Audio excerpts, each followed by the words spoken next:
பல்வேறு மாவட்டங்களில் நடைபெற்ற நிகழ்வுகளை களத்தில் மதிமுகம் பகுதியில் பார்க்கலாம்.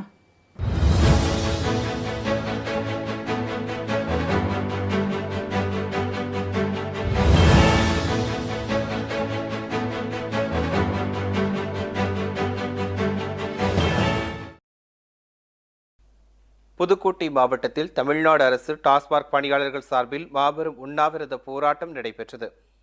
இப்போராட்டத்தில் 200க்கும் மேற்பட்ட டாஸ்மாக் ஊழியர்கள் கலந்து கொண்டு பணிச்சுமை மற்றும் தொற்று நோய்களை உருவாக்கும் காலி மதுபாட்டில்களை சேகரிக்கும் பணியை பணியாளர்கள் மீது திணிக்கக்கூடாது உள்ளிட்ட கோரிக்கைகளை வலியுறுத்தி தமிழக அரசுக்கு எதிராக கண்டன கோஷங்களை எழுப்பினர். காஞ்சிபுரம் மாவட்டம் ஸ்ரீபெரும்புதூர் பேருந்து நிலையம் அருகே திமுக நகர கழகம் சார்பில் உதயநிதி ஸ்டாலினின் 48வது பிறந்த நாளை முன்னிட்டு இளைஞர்களுக்கு விளையாட்டு உபகரணங்கள் வழங்கும் நிகழ்ச்சி மற்றும் பொதுக்கூட்டம் நடைபெற்றது. இந்த கூட்டத்தில் திமுக எம்பி ஆர் ராசா கலந்து கொண்டு மக்கள் மத்தியில் சிறப்புரையாற்றினார். அரியலூர் மாவட்டம் பொய்யாதநல்லூர் அரசு மேல்நிலைப் பள்ளியில் நடைபெற்ற நலம் காக்கும் ஸ்டாலின் உயர் மருத்துவ சேவை முகாமை மாவட்ட ஆட்சியர் ரத்தினசாமி நேரில் பார்வையிட்டார். தொடர்ந்து பொதுமக்கள் மற்றும் மாற்றுத்திறனாளிகளிடம் மருத்துவ சேவைகள் குறித்து கேட்டறிந்த அவர் மருத்துவ மற்றும் மக்கள் நல்வாழ்வுத்துறை சார்பில் கர்ப்பிணி தாய்மார்களுக்கு ஊட்டச்சத்து பெட்டகங்களையும் வழங்கினார். இந்நிகழ்ச்சியில் அரியலூர் சட்டமன்ற உறுப்பினர் சின்னப்பா உள்ளிட்ட அரசு அதிகாரிகள் கலந்து கொண்டனர். திருப்பத்தூர் மாவட்டம் நாயக்கநேரி மலை கிராமத்தைச் சேர்ந்த சரவணன் என்ற இளைஞர் கட்டிட பணியில் ஈடுபட்டிருந்த போது எதிர்பாராத விதமாக மின்சாரம் தாக்கி மயங்கி விழுந்தார். உடனடியாக சரவணனை சக ஊழியர்கள் மீட்டு ஆம்பூர் அரசு மருத்துவமனைக்கு கொண்டு சென்ற நிலையில் அங்கு அவரை பரிசோதித்த மருத்துவர்கள் அவர் ஏற்கனவே இறந்துவிட்டதாக தெரிவித்தனர். தகவல் அறிந்து சென்ற போலீசார் சரவணனின் உடலை மீட்டு பிரேத பரிசோதனைக்காக அனுப்பி வைத்தனர். இந்த சம்பவம் அந்த பகுதியில் சோகத்தையும் பரபரப்பையும் ஏற்படுத்தியுள்ளது. தமிழ்நாடு அரசு டாஸ்மாக் பணியாளர் சங்கம் மற்றும் 8 அமைப்புகள் இணைந்து வரும் டிசம்பர் 3ஆம் தேதி தமிழகம் முழுவதும் ஒரு நாள் வேலைநிறுத்த போராட்டம் நடத்துவதாக அதன் மாநில அமைப்பாளர் கு பாலகிருஷ்ணன் தெரிவித்துள்ளார். திருச்சியில் செய்தியாளர்களுக்கு பேட்டியளித்த அவர் இதனை தெரிவித்தார்.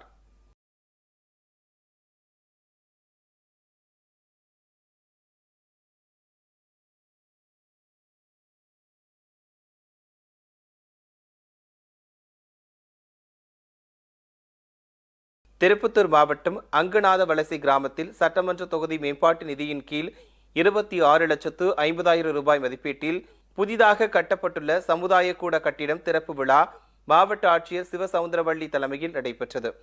இதில் சிறப்பு அழைப்பாளராக பொதுப்பணித்துறை அமைச்சர் ஏ வேலு கலந்து கொண்டு ரிப்பன் வெட்டி கட்டிடத்தை திறந்து வைத்தார். மேலும் இந்நிகழ்ச்சியில் கலந்து கொண்ட பொதுமக்களுக்கு இனிப்புகளை வழங்கினார்.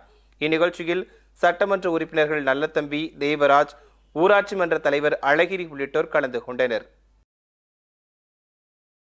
புதுக்கோட்டை மாநகராட்சிக்குட்பட்ட கலிப் நகரில் உள்ள தனியார் மெட்ரிக் மேல்நிலைப் பள்ளியில் கிரகங்களுக்கு இடையிலான வாழ்விடத்தின் எதிர்காலம் குறித்த அறிவியல் கண்காட்சி நடைபெற்றது. இந்த கண்காட்சியை அணு விஞ்ஞானி டேனியல் செல்லப்பா தொடங்கி வைத்தார். இதில் விஞ்ஞான அணுகுமுறையில் மாணவர்களின் எதிர்காலத்தை மேம்படுத்துவதற்காக அப்பள்ளி வளாகத்தில் சந்திர வாழ்விடத்தின் மாதிரியை வடிவமைத்திருந்தனர். மேலும் 2040இல் சந்திரனுக்கு சென்றால் என்னென்ன வசதிகள் இருக்கும் என்பதை தத்ரூபமாக வடிவமைத்தது காண்பவர்களை வெகுவாக கவர்ந்தது. Now let me move on to the key purposes which is included on Science Station, platform for unique scientific research, the station's location in each space and out for Earth environment. Vellore மாவட்டம் குடியாத்தம் அருகே விவசாய நிலத்தில் பெரிய அளவிலான மலைப்பாம்பு இருப்பதைக் கண்டு அதிர்ச்சியடைந்த பொதுமக்கள் உடனடியாக தீயணைப்பு நிலையத்திற்கு தகவல் தெரிவித்தனர்.